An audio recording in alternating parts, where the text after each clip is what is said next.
So the EEPROMs arrived today, the WinBond 29EE011-15. Yeah, so they're a 32-pin DIP. I also got some sockets for them, which is handy. So what we're going to do now is we're going to load on the BIOS that we downloaded from the PC Partner website, and we're going to flash that to the chip. So I got my chip in there. So first of all, we're going to select the chip, and it's an EEPROM Bond 29. It's this one, 29 EE011. Yeah, okay. So let's see if we can get the chip to read. Okay, so red. There's some garbage in there. The top. See if we can find anything in the head. There. No, there's nothing there. That was just curiosity. So what we're going to do is we are going to erase it. That's cool. It's erased. So now what I want to do is I want to load in the bin file for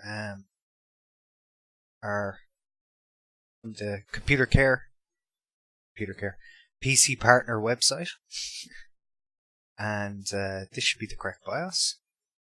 Yeah. So that's in our buffer. So it's going to run through the unprotect, erase, blank, write, verify, and protect. And we're going to hit go.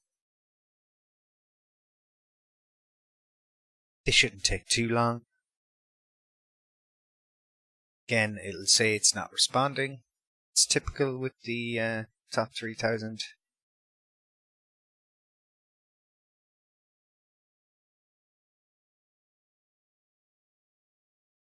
Just let it do its thing. There we go.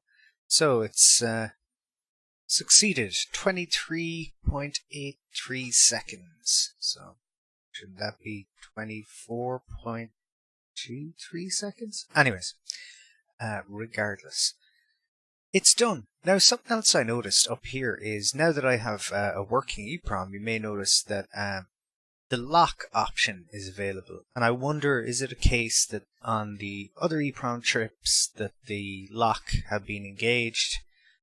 I'm not sure how that works. Maybe it's a feature of that type of EEPROM to make it a bit more secure. But definitely the behavior of these new chips is different to the one on our motherboard.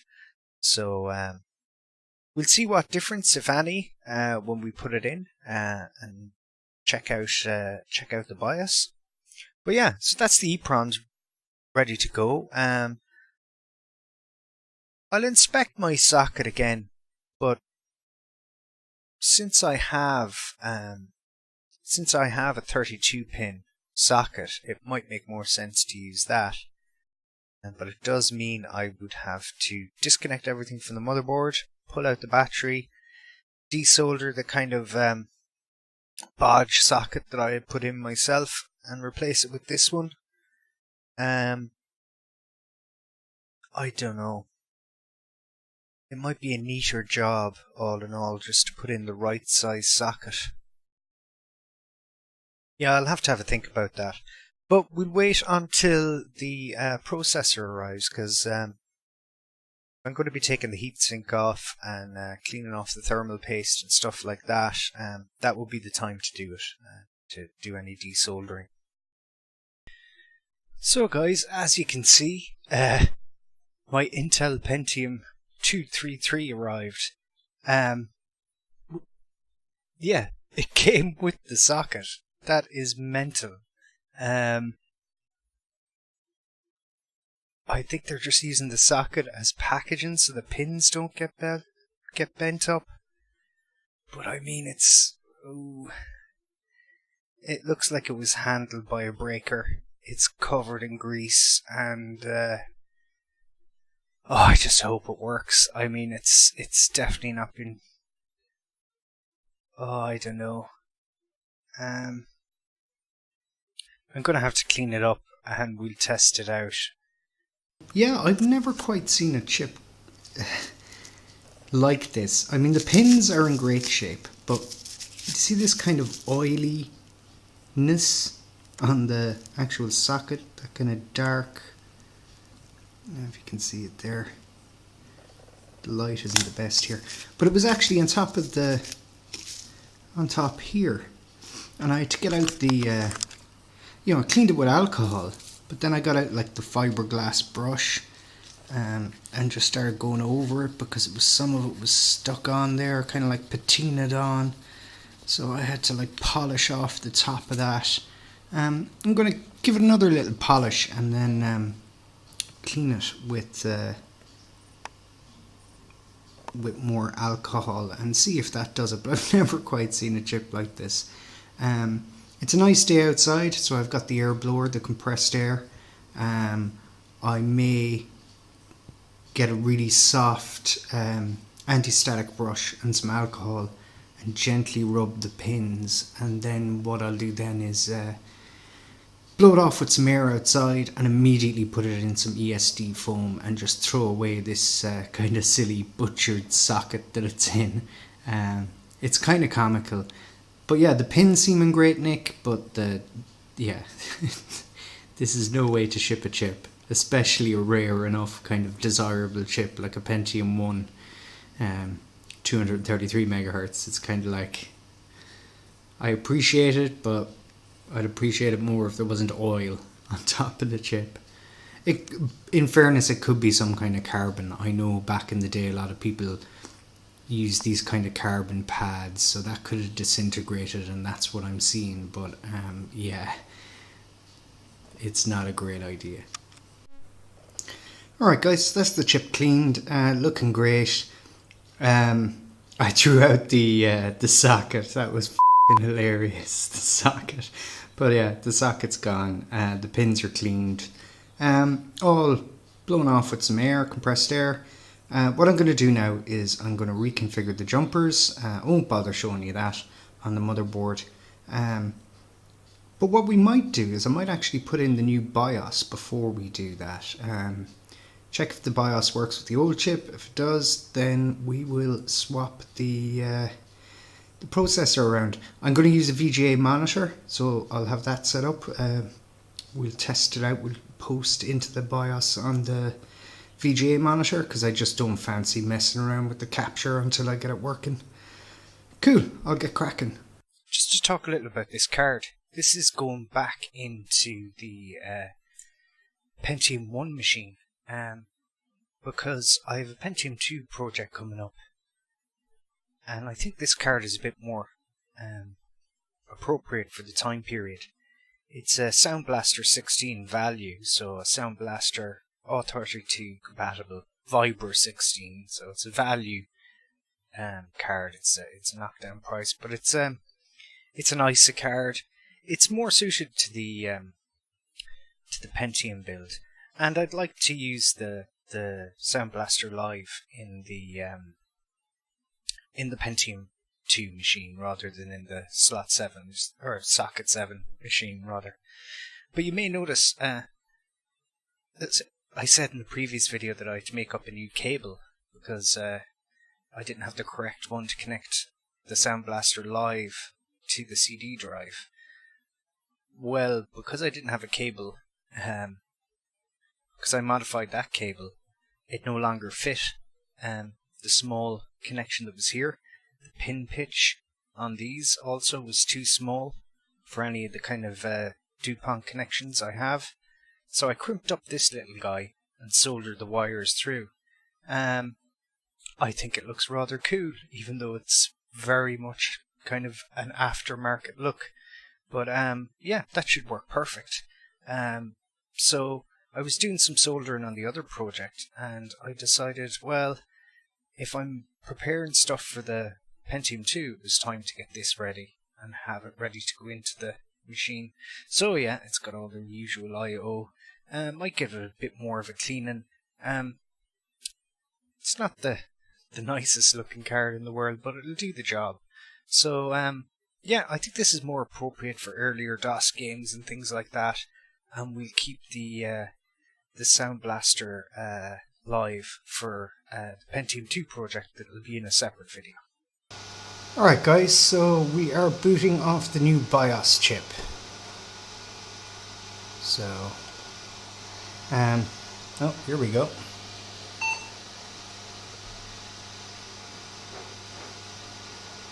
Is it going to focus? Do you want to focus there? Okay, hopefully it'll come into focus now. So there we go. Excellent. So integrated peripherals. That looks good. Standard CMOS setup. Memories coming up. That's all pretty good. BIOS says BIOS is 2AFLEV3I, so I'll have to check that against something, but we know that our new EEPROM is doing the job. So okay, next I'm going to uninstall the Pentium 166 and put in the 233 megahertz. I'll have to redo the jumpers. I won't bore you with that, but yeah, so hopefully next boot we'll have the Pentium on board. Voodoo BIOS is up. Pentium MMX CPU, 233 megahertz, 256 megabytes of RAM. Let's do this. Okay, so standard BIOS 2140. Time's a little out. I may have to replace that diode. It might be the wrong diode I used. Chipset features. DRAM timing, turbo. I didn't set those to turbo. Seems they're on turbo now. Okay, AGP aperture size jumped to 128. I'm sure I had that set at 64 megabytes, but that's alright.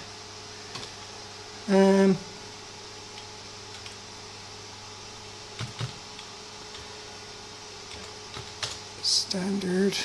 Secondary slave. These are a 32 gigabyte hard drive. Save and exit. Are you sure? Yes, I am sure. So guys, we are in Windows. Everything appears to be working. New BIOS chip, new CPU, and genuine Intel processor. Excellent. So everything seems to be going good. So what I'm going to do now is I'm going to bring this back down, set it up with the capture devices, and we'll see how things go.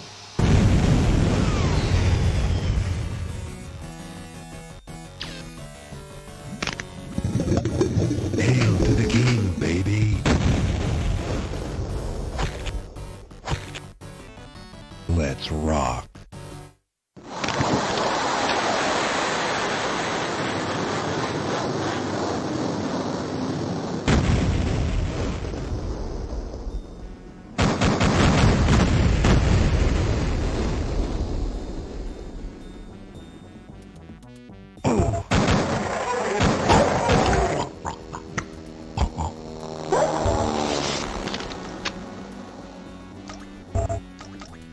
Come get some.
So let's do some side-by-side comparisons. First, we'll have a look at half-life. The first shots we'll look at are from the 166 MHz Pentium, and the second one will be the 233 MHz.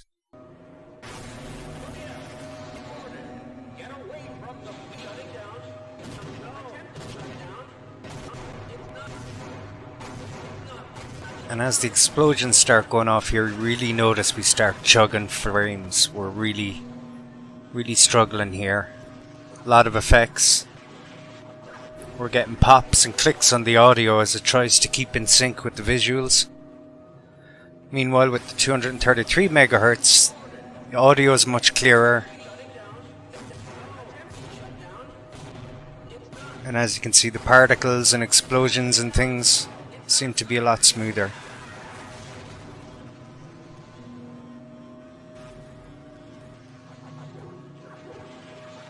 Still not a great frame rate, but somewhat better. Here we are again, 166 MHz. In this particular part, it really does chug.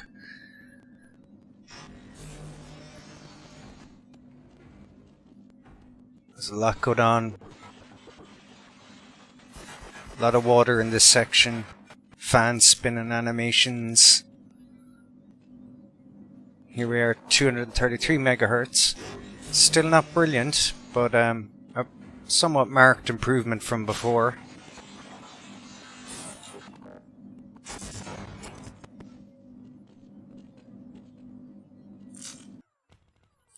Meanwhile, with Unreal, we can see the same kind of problems here at the 166 MHz. It's kind of very jumpy, the frame rate's all over the place. Here as we come up, we drop a lot of frames. I nearly fall off the edge there because of the frames skipping. So with the 233 MHz, somewhat smoother. We're still going to witness some kind of frame dropping and jitteriness. These games really are at the max of what this processor can do. More suited to a Pentium 3 or really fast Pentium 2 system. Here you can see, again with the 166 MHz, when we have a lot of stuff going on, those projectiles really tank the frame rate.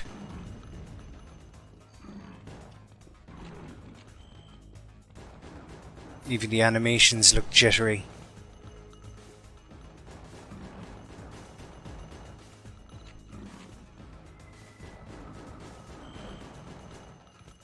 And meanwhile at 233 MHz, it's somewhat better.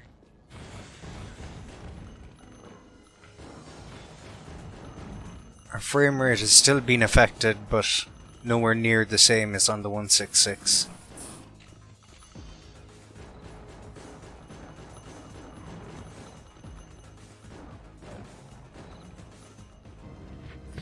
Resident Evil was quite surprising. You can see here that with all the effects and enemies, we really are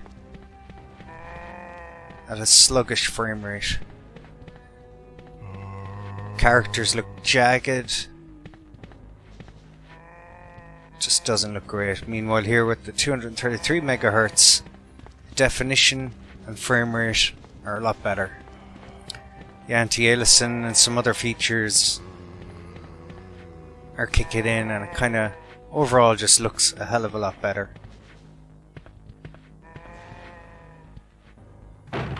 Freeze! So if you look at Leon's outline here, it's quite, What are you doing here? you Hold know, your fire! I'm a human!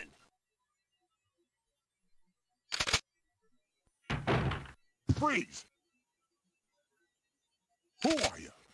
What are you doing here? even Kendo looks Hold your better fire! there. I'm a human!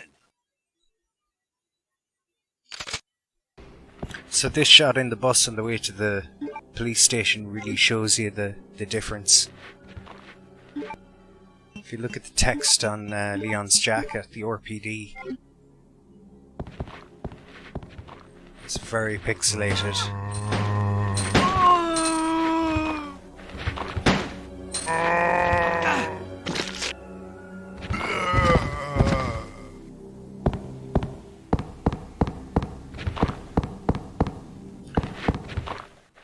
comparison. If you look at it now, it's much more smoother. There's a lot more anti-aliasing going on.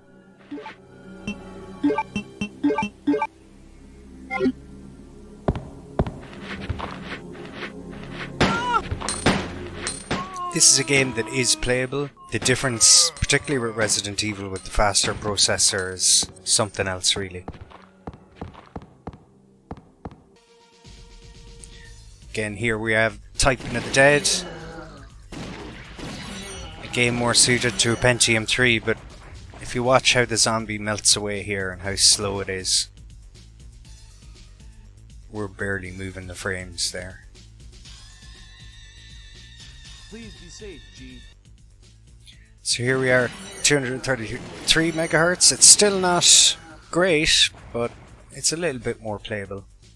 See how quickly they dissolve compared to the last time. Be safe, G.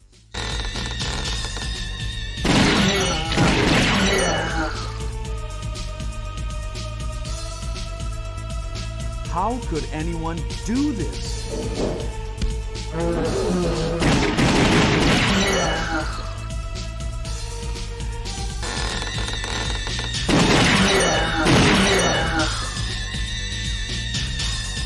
How could anyone do this?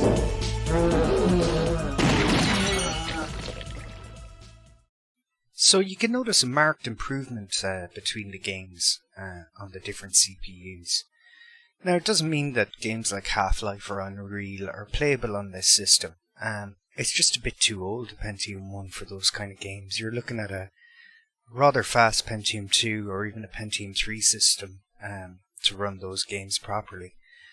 This machine is more targeted, I guess, towards your Duke Nukems, your Quake, your original Quake, and kind of older DOS games. So with that said, I think the Voodoo 3 2000 is kind of limited by the bottleneck of the front-side bus. It really would be utilised better in a different machine, so I'm considering replacing it. Now I have two candidates to replace it with: an ATI Rage Pro 8MB and an S3 Savage 4 Pro. Both, maybe even the Savage 4 Pro would be a bit more kind of desirable in the machine, but we'll kind of check them both out, and I'll kind of make a decision once I kind of check out how they both kind of perform. Now I did run 3D Mark 99 on the computer. There wasn't much point in kind of doing that. It's just kind of, I wanted to do it before I took the Voodoo card out, so I could then compare when I put the Savage 4 Pro or the ATI Rage Pro in there, just to kind of see how much performance I was losing when I take the Voodoo 3 out. I'll utilise the Voodoo 3 in an upcoming Pentium 2 project that I'm kind of working on the side here at the moment, and yeah, I think it's a better use of the card on a main board that has a faster front side bus. The final hardware setup for this machine hasn't really been settled on yet. I will be leaving the Sound Blaster 16 in there, and I'll be using both the Voodoo 3 and the Sound Blaster Live in the Pentium 2 project. But as a DOS machine goes for early 90s games, I think the system will work out good with either of those graphics cards and the Sound Blaster 16. It's kind of nice to have the processor maxed out with the Pentium 233 MHz and the RAM maxed out at 256 megabytes. In fact, I don't think I'll be even having that much RAM when it comes to the Pentium 2 system. But yeah, again, as I said before, it's more about the story behind this computer than the actual specs of it.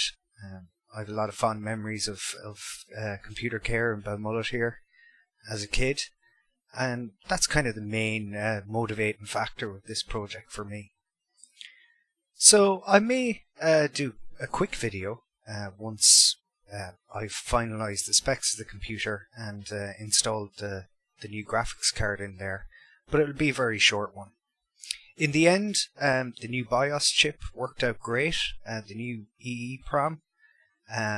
I didn't change the socket in the end. I kind of left the bodge socket in there. I just didn't fancy getting the soldering iron out to the board again. And I'm sure you've all been in that situation where if you can avoid soldering, sometimes it's best just to avoid it and not stress the board out too much. So I should have a video up on the Pentium 2 project sometime in the near future. I have all the parts, minus a case. So it'll be a bit of a rough and ready bench setup for the Pentium 2 system, but it's a really nice main board, and that video should be out in the next week or two. So cool, guys. Thanks for tuning in. I'll chat to you all again.